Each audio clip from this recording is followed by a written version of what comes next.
समाजाला सुखावणाऱ्या भौतिक विकास योजनांची अंमलबजावणी करण्यासाठी नागरिकांनी मला जे मतदान रूपी आशीर्वाद दिले, माझ्यावर जो विश्वास दर्शवला आहे त्याबद्दल मी सर्वांची ऋणी आहे।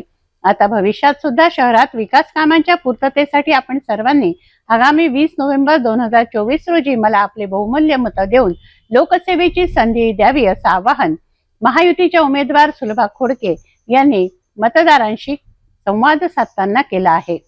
महेंद्र कॉलनी नवीन कॉटन मार्केट प्रभागातील प्रचार यात्रेत महायुतीच्या उमेदवार सुलभा खोडके यांनी जनतेशी थेट संवाद साधला।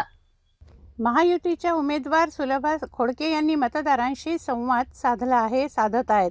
अमरावती विधानसभा मतदारसंघातील राष्ट्रवादी काँग्रेस पार्टी, भारतीय जनता पार्टी, शिवसेना, रिपाई आठवले गट, पिरिपा मित्रपक्ष, महायुतीच्या अधिकृत उमेदवार सुलभा खोडके यांच्या प्रचारार्थ महेंद्र कॉलनी नवीन कॉटन मार्केट प्रभागातून जनआशीर्वाद यात्रा काढण्यात आली।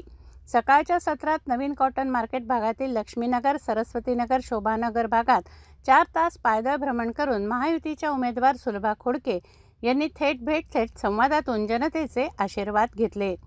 सायंकाळच्या सत्रात महेंद्र कॉलनी येथील राम मंदिर येथून झंझावाती अशा जनआशीर्वाद यात्रेला सुरुवात झाली। ढोल ताशांच्या गजरात, फटाक्यांच्या आतिषबाजीत, वारे घड्याळचा नारा देऊन महायुतीच्या समर्थकांनी परिसर दणाणून सोडला। न्यू हनुमान नगर, खरैया नगर, अमरनगर, महेंद्र कॉलनी, पांढरी हनुमान मंदिर परिसर आदी भागातील नागरिकांच्या घरी जाऊन सुलभाताईंनी त्यांच्याशी संवाद साधून आशीर्वाद घेतले। जनआशीर्वाद पदयात्रेत, बैठकीत व गृहभेटीतून नागरिकांशी हितगुज केलं।